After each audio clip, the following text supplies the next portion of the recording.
Baik, bismillahirrahmanirrahim. Assalamualaikum warahmatullahi wabarakatuh. Salam sejahtera buat kita semua. Shalom, Om Swastiastu, salam kebajikan, namo buddhaya. Rekan-rekan sekalian yang kami hormati, Bapak Karumkit Bayangkara tingkat 1 Pusdokes Polri. Kemudian hadir pula di sini tim forensik dari Fakultas Kedokteran UI, rekan-rekan. Ini kerjasama antara Polri dengan UI. Kemudian Bapak Kabid DVI, Bapak Karo Lab dari Dokes Polri, kemudian Bapak Karo Dokpol, kemudian dari Inavis, dari Lapor yang telah hadir pada sore hari ini, dan rekan-rekan jurnalis yang kami banggakan. Rekan-rekan, kami dari Polda Metro Jaya bekerja sama dengan rekan-rekan dari Mabes. Jadi atas nama Polri melakukan kegiatan misi kemanusiaan, rekan-rekan, ya. Berawal dari peristiwa penemuan 7 jenazah, Polri berkomitmen mendalami, mengungkap, melakukan penyelidikan, pendalaman berbasis ilmiah dengan pendekatan berbagai keilmuan, dengan prinsip scientific crime investigasi. Saat ini misi kemanusiaan ini dilakukan dengan metode proses identifikasi jenazah secara ilmiah, kemudian akhirnya dapat dikembalikan kepada keluarganya masing-masing.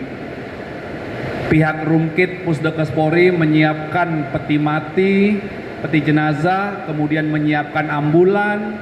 Setelah diserah terimakan, diantarkan ke keluarganya agar keluarga dapat memakamkan secara wajar. Inilah misi kemanusiaan yang kami lakukan dalam menanggulangi atau menindaklanjuti peristiwa ini. Selanjutnya ada update lagi rekan-rekan dari rekan-rekan tim DVI yang bekerja. Setelah kemarin berhasil diidentifikasi 2 jenazah dan telah diserahkan kepada keluarganya, selanjutnya dari tim akan menjelaskan tentang perkembangan hasil proses identifikasi yang telah dilakukan. Waktu dan tempat kami persilakan kepada Bapak Karumkit. Mohon izin, silakan Pak. Terima kasih Bapak Kabid Humas Polda Metro Jaya. Assalamualaikum warahmatullahi wabarakatuh. Selamat sore, salam sejahtera, salam, Om Swastiastu, namo buddhaya, salam kebajikan.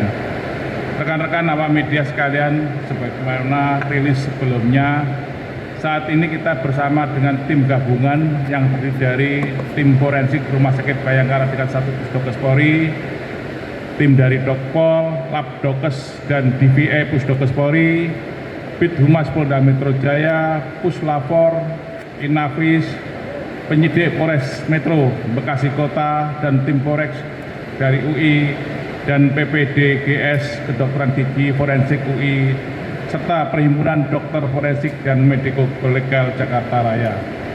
Selaku Kepala Rumah Sakit Bayangkara tingkat 1 Pusdokes Polri, pada kesempatan ini menyampaikan beberapa hal. Pertama, rasa duka dan keprihatinan yang mendalam atas kejadian penemuan 7 jenazah di Bekasi pada beberapa hari yang lalu. Yang kedua, puji syukur kepada Tuhan Yang Maha Kuasa bahwa pada hari ini, Kamis 26 September 2024, tim gabungan telah berhasil menuntaskan pemeriksaan terhadap 5 jenazah yang tersisa dari kasus penemuan jenazah di Bekasi beberapa hari yang lalu. Terima kasih kami ucapkan juga kepada seluruh pihak yang telah membantu, termasuk pihak keluarga yang telah memberikan data antemortem yang sangat dibutuhkan dalam proses identifikasi ini.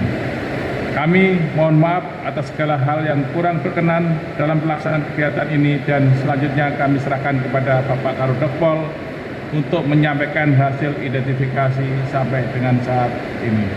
Demikian, wassalamualaikum warahmatullahi wabarakatuh. Om Santi Santi Om. Tes. Assalamualaikum warahmatullahi wabarakatuh. Selamat sore, salam sejahtera buat kita semua. Om Swastiastu, Namo Buddhaya, salam kebajikan. Bapak Ibu sekalian, saya akan sampaikan update terkini identifikasi temuan dari 7 jenazah di Bekasi, Jawa Barat yang ditemukan pada hari Minggu ini. Pada hari ini, tanggal 26 September 2024 pukul 15 tadi, tim gabungan telah berhasil mengidentifikasi 5 jenazah, yaitu 1. Jenazah nomor PM 0047 cocok dengan data AM nomor 004, teridentifikasi sebagai Muhammad Farhan, laki-laki 20 tahun, alamat Gang Makam Pedurenan, RT 01 RW 02, Kelurahan Pedurenan, Kecamatan Mustika Jaya, Kota Bekasi, Jawa Barat, berdasarkan DNA, sidik jari, data gigi, ciri medis, dan properti. 2. Jenazah nomor PM 0043 cocok dengan data AM nomor 003, teridentifikasi sebagai Rizky Ramadan, laki-laki 15 tahun, dengan alamat Ciketing Selatan, RT 002 RW 07, Kelurahan Ciketing Udik, Kecamatan Bantar Gebang, Kota Bekasi, Jawa Barat, berdasarkan DNA, data gigi, ciri medis, dan properti. Ketiga, jenazah nomor PM 0044 cocok dengan data AM nomor 007, teridentifikasi sebagai Ridho Darmawan, laki-laki 15 tahun, alamat Kampung Gedung Gede, RT 03 RW 016, Kelurahan Setia Mekar, Kecamatan Tambun Selatan, Kabupaten Bekasi, Jawa Barat, berdasarkan DNA, data gigi, ciri medis, dan properti.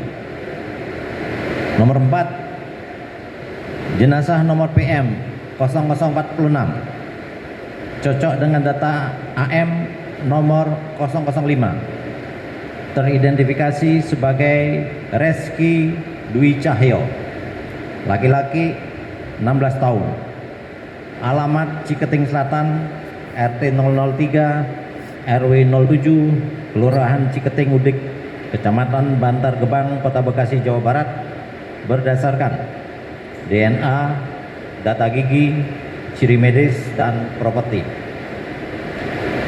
5. Jenazah nomor PM 0049 cocok dengan data AM nomor 006, teridentifikasi sebagai Vino Satriani, laki-laki 15 tahun, alamat Kampung Kelapa 2, RT 008 RW 09, Desa Pedurenan, Kecamatan Mustika Jaya, Kota Bekasi, Jawa Barat, berdasarkan DNA, data gigi, ciri medis, dan properti.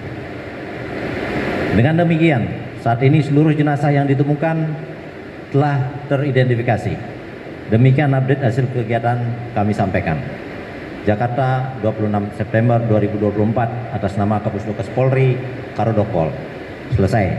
Wassalamualaikum warahmatullahi wabarakatuh. Om Santi Santi Santi. Baik, terima kasih Bapak Karungkit dan Bapak Karodokpol. Mungkin ada yang ingin ditambahkan, Ibu Karo Labdokes? Cukup, oke.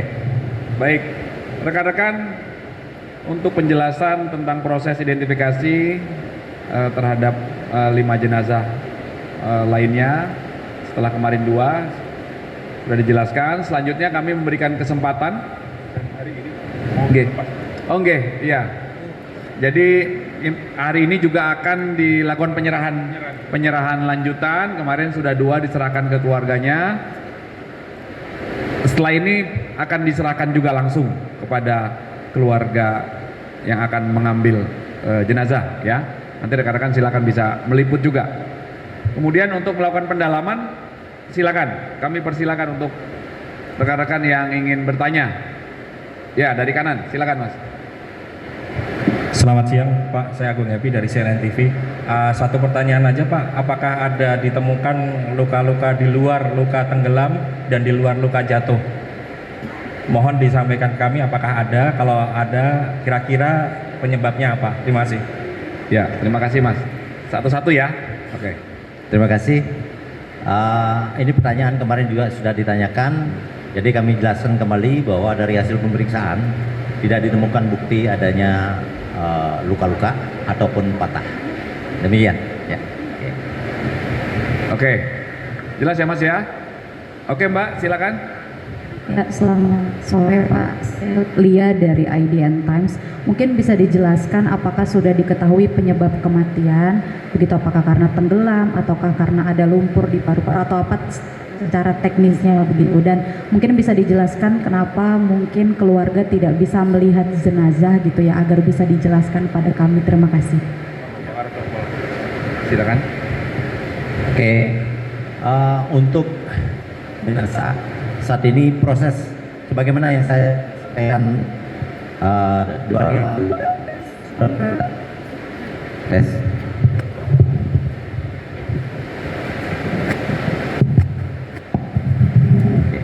Oke, terima kasih. Sebagaimana yang sudah kami sampaikan sebelumnya bahwa penentuan untuk penyebab kematian masih berproses, ya. Karena ini kan penuh analisa, mengumpulkan bukti-bukti dari semua pemeriksaan, baik pemeriksaan luar, pemeriksaan dalam, laboratorium, dan seterusnya. Nah, itu jawabannya. Kemudian untuk yang pertanyaan kedua, tadi kenapa keluarga tidak boleh? Ya, ini juga sudah kami sampaikan pada kesempatan yang sebelumnya, namun kami tegaskan bahwa memang dalam prosedur identifikasi, ya apalagi dengan jenazah yang sudah beberapa lewat dari 24 jam, ada proses pembusukan, itu SOP kami tidak membenarkan adanya keluarga melihat dulu karena menimbulkan bias nanti. Jadi SOP kalau kita berikan itu melanggar SOP kami, ya, sehingga nanti sesuai dengan SOP ini keluarga harus melaporkan ciri-ciri orang yang hilang, gitu ya. Detailnya orang hilang, kemudian di satu sisi kepada satu tim antemortem namanya, ini dikumpulkan, di satu sisi ada tim lagi yang memeriksa jenazah, ya. Nah, ini yang kemudian baru prosesnya rekonsiliasi, mencocokkan apakah ini cocok, ya, yang mana cocok dengan si A, cocok dengan data antemortem dengan data postmortem yang mana. Nah, itu prosedur yang kami jalani, ya, dan itu juga prosedur secara internasional sudah diakui. Jadi kita mengikuti prosedur itu, ya. Demikian jawabannya. Oke. Ada lagi Mbak? Ya, silakan Mbak. Sore Bapak-Bapak, Ibu-Ibu, saya Tasya dari Metro. Ini mau nanya, kemarin kan ada 9 personel patroli perintis yang sudah diperiksa dan sudah menjalankan tugasnya kembali. Mungkin Pak Ade boleh dijelaskan ke rekan-rekan hasil pemeriksaan dari ke-9 petugas polisi tersebut seperti apa, dan apakah ada ditemukan kesalahan SOP saat menjalankan tugas patroli, dan memang waktu itu mungkin boleh dijelaskan patroli presisi pada Sabtu dini hari sebenarnya seperti apa Pak tugasnya. Terima kasih Bapak-Bapak. Maaf ya, tadi saya arah kepada saya. Iya tadi Oke. Bapak, ini kan kemarin 9 tugas patroli sudah diperiksa dan sudah menjalankan tugasnya kembali. Mungkin Ya. boleh dijelaskan hasil pemeriksaan kepada 9 petugas patroli tersebut seperti apa? Apakah ada kesalahan SOP saat menjalankan tugas patroli presisi? Terus mungkin boleh ditegas ada pada patroli presisi kemarin Sabtu dini hari sebenarnya seperti apa? Terima kasih. Mas, mic-nya, Mas.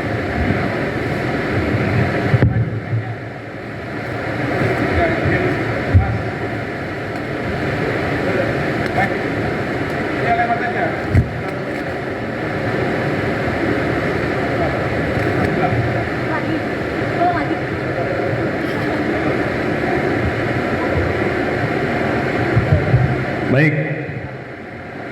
Jadi hal ini merupakan bagian dari komitmen ya, komitmen Bapak Kapolda Metro Jaya untuk melakukan pengusutan atau pengungkapan peristiwa yang berawal dari adanya temuan 7 jenazah. Jadi ada peristiwa penemuan 7 jenazah, ini masih dilakukan penyelidikan. Penyelidikan adalah serangkaian upaya tim penyelidik, dalam hal ini Satreskrim Polres Metro Bekasi Kota, untuk mendalami apakah dari peristiwa itu ada dugaan tindak pidana atau tidak. Kemudian dalam rangkaian peristiwa yang setelah didalami itu ada tindak pidana lainnya, yaitu ditemukannya beberapa jenis tajam yang akhirnya telah ditetapkan 3 orang tersangka. Di sisi lain, secara internal itu juga dilakukan pendalaman terhadap petugas dari tim patroli perintis presisi Polres Metro Bekasi Kota yang melaksanakan kewajiban atau bertugas melaksanakan patroli. Inilah yang masih dalami ya. Sehingga Polda Metro Jaya melibatkan Bid Propam dan juga berkomunikasi dengan Kompolnas. Kemarin juga kita sudah sama-sama mengetahui 2 hari yang lalu tim dari Komisi 3 juga hadir. Sampai dengan saat ini update-nya ada 17 anggota Polri yang dilakukan pengambilan keterangan oleh Bid Propam Polda Metro Jaya. Kemudian ada 10 saksi lainnya yang diduga mengetahui, mengalami dan bagian dari orang-orang yang diamankan, itu juga dilakukan pemeriksaan. Mohon waktu, ini masih berproses, dan sekali lagi ini merupakan bentuk komitmen Bapak Kapolda Metro Jaya untuk membuat terang, transparan agar nanti hasilnya bisa dipertanggungjawabkan ya. Jadi mohon waktu Mbak ya. Itu jawaban dari kami. Terima kasih. Silakan Mas.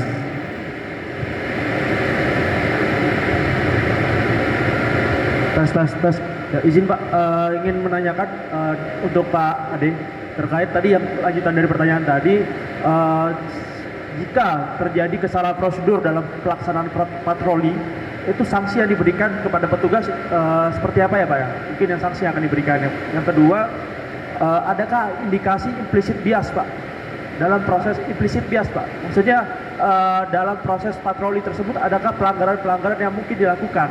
Terus juga ada dugaan-dugaan bahwa kan masalahnya tawuran ini belum terjadi ya Pak ya, tetapi sudah dilakukan patroli sehingga memunculkan chaos di situ Pak.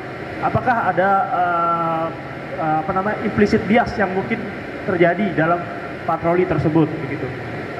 Untuk Pak Karungkit dan Pak itu menanyakan Pak terkait sudahkah dilakukan pemeriksaan Pak untuk kemungkinan adanya kandungan minuman keras atau narkoba di dalam ketujuh jenazah tersebut Pak. Terus untuk itu tadi walaupun masih dalam proses, apakah ada kemungkinan tadi kan tidak ada luka luar dan luka patah tulang ya Pak, mungkin yang sudah dijelaskan kemarin. Apakah ada di dalam paru-parunya ada air atau seperti apa yang memungkinkan bahwa penyebab kematiannya karena tenggelam? Itu Pak, terima kasih. Baik, kami persilakan pertanyaan terakhir dijawab dulu, oke, siap. Ya, terima kasih. Terkait dengan dugaan adanya pengaruh narkotika ya. Sebagai seorang ekspert ahli forensik, kami sudah melaksanakan semua pengambilan sampel termasuk kemungkinan ini. Ya, seperti yang saya sampaikan tadi, data sedang berproses dan dikumpulkan, nanti akan dianalisa oleh tim ini. Ya, itu akan disampaikan nanti pada saatnya kalau sudah jadi satu kesatuan hasil otopsi. Oke. Ya, termasuk yang paru itu ya. Ya. Dari semuanya data-data baik pemeriksaan luar, pemeriksaan dalam, pemeriksaan laboratorium akan dia analisa jadi satu kesatuan sehingga kita bisa memastikan penyebabnya apa. Ya. Seperti itu. Prosesnya berapa lama ya Pak biasanya untuk kasus-kasus seperti ini Pak? Ini ini teknis seperti yang saya sampaikan tadi. Ini teknis, kemudian hasil-hasil ini tentu perlu analisa ya, analisa oleh tim ini. Mungkin berapa hari ke depan ini saya kira tidak terlampau lama kita bisa menyampaikan hal itu melalui penyidik tentunya, karena sebagai expert semuanya adalah permintaan penyidik. Kemudian kita kembalikan informasi kepada penyidik, nanti atas izin penyidik kalau kita mau sampaikan nanti domain dari penyidik. Saya kira gitu ya. Oke, ya, baik, terima kasih. Selanjutnya kami izin menjawab terkait masalah patroli. Rekan-rekan, bahwa tugas dari Polri salah satunya adalah memelihara Kamtibmas. Cara bertindak, yang pertama kegiatan preemptif atau penangkalan, yang kedua kegiatan preventif, yang ketiga kegiatan represif atau penegakan hukum. Patroli dilakukan setiap hari dan setiap saat oleh Polda Metro Jaya dan jajaran. Di data kami setidaknya rata-rata setiap bulan itu ada 12.000 kali patroli. Jadi masyarakat tidak perlu khawatir, polisi ada di mana-mana 24 jam. Terkait dengan peristiwa ini, maka hal inilah yang dilakukan pendalaman oleh pihak Propam. Apakah pelaksanaan patroli yang dilakukan oleh tim patroli perintis presisi ini ada dugaan pelanggaran disiplin atau dugaan pelanggaran pidanakah? Inilah yang masih berproses ya. Mohon waktu rekan-rekan. Izin Pak, terkait tadi Bapak bilang bahwa ada beberapa pemeriksaan yang dilakukan dan beberapa saksi sudah diperiksa ya Pak ya. Ini kan tadi yang apakah dalam proses patroli itu Pak sudah juga dilakukan misalnya mitigasi bencana jika sewaktu-waktu terjadi situasi kritis Pak, seperti yang terjadi di Bekasi. Misalnya ketika ditemukan adanya korban yang dalam situasi kritis, maka ada mitigasi selanjutnya yang dilakukan oleh petugas sehingga korban tidak mengalami kematian. Apakah itu sudah diatur dalam SOP atau seperti apa Pak? Ya, jadi setiap petugas yang melaksanakan tugas itu sudah dibekali dengan SOP ya. Dan saat peristiwa tersebut ada 4 orang warga yang diselamatkan oleh tim patroli perintis presisi. Saat proses mendatangi lokasi, kemudian beberapa orang yang di lokasi ada yang berlari ke arah sini, ada yang ke arah sana, dan ada yang ke sungai.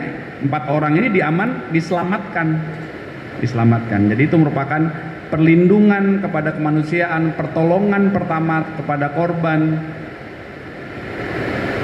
perlindungan terhadap keselamatan harta dan benda orang lain di lingkungan saat lokasi patroli itu menjadi prioritas dari setiap petugas kepolisian yang melaksanakan patroli ya. Oke, terima kasih. Ada lagi rekan-rekan? Cukup? Baik, terima kasih. Selanjutnya kita bergeser ke sebelah untuk melakukan prosesi penyerahan atau pengembalian jenazah ke keluarganya ya. Terima kasih. Assalamualaikum warahmatullahi wabarakatuh. Baik, kita mulai. Mohon izin. Assalamualaikum warahmatullahi wabarakatuh. Salam sejahtera buat kita semua. Yang kami hormati Bapak Karungkit, Rumah Sakit Bayangkara, Pusdokes Polri, kemudian Bapak Kabid Yandokpol yang kami hormati, kemudian rekan-rekan dari penyidik Satreskrim Polres Metro Bekasi Kota, kemudian rekan-rekan jurnalis hadir sore hari ini, pihak keluarga yang akan menerima penyerahan jenazah dari tim DVI kepada penyidik, karena penyidik yang meminta tim DVI untuk melakukan proses identifikasi jenazah, kemudian nanti dari penyidik akan diserahkan ke pihak keluarga. Perlu kami sampaikan kembali bahwa ini merupakan bagian dari misi kemanusiaan Polri, dalam hal ini Polda Metro Jaya dan Pusdokes dengan Rumkit Bayangkara, bekerja sama dengan Fakultas Kedokteran UI juga dari RSCM yang telah melakukan proses identifikasi berdasarkan data antemortem yang diterima dari pihak keluarga, kemudian proses autopsi, proses identifikasi jenazah, kemudian didapatkan data postmortem, dan dilanjutkan dengan proses rekonsiliasi atau pencocokan. Akhirnya identifikasi jenazah selesai, valid, kemudian diserahkan ke keluarganya untuk dapat dimakamkan secara wajar dan layak. Kami persilakan Bapak Karumkit untuk melanjutkan atau melaksanakan prosesi penyerahan kepada keluarga. Kami persilakan Bapak, silakan. Terima kasih Bapak Kabitumas Polda Metro Jaya. Assalamualaikum warahmatullahi wabarakatuh. Selamat sore, salam sejahtera, salam, Om Swastiastu, Namo Buddhaya, salam kebajikan. Saya selaku Kepala Rumah Sakit Bayangkara tingkat 1 Pusdokes Polri, pada kesempatan ini menyampaikan beberapa hal. Pertama, rasa duka yang mendalam saya sampaikan kepada keluarga yang sedang berduka. Kiranya Tuhan Yang Maha Esa memberikan kekuatan dan ketabahan. Yang kedua, terima kasih kepada seluruh keluarga yang telah berkenan dan bersabar menunggu proses pemeriksaan identifikasi korban dalam proses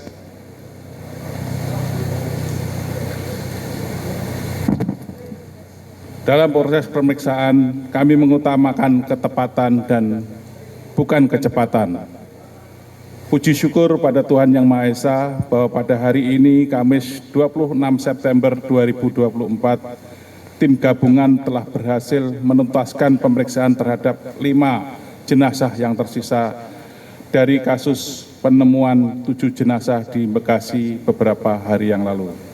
Kami mohon maaf atas segala hal yang kurang berkenan dalam pelaksanaan kegiatan ini, dan pada hari ini kami menyerahkan 5 jenazah kepada Kasat Reskrim Polres Metro Bekasi Kota. Wassalamualaikum warahmatullahi wabarakatuh.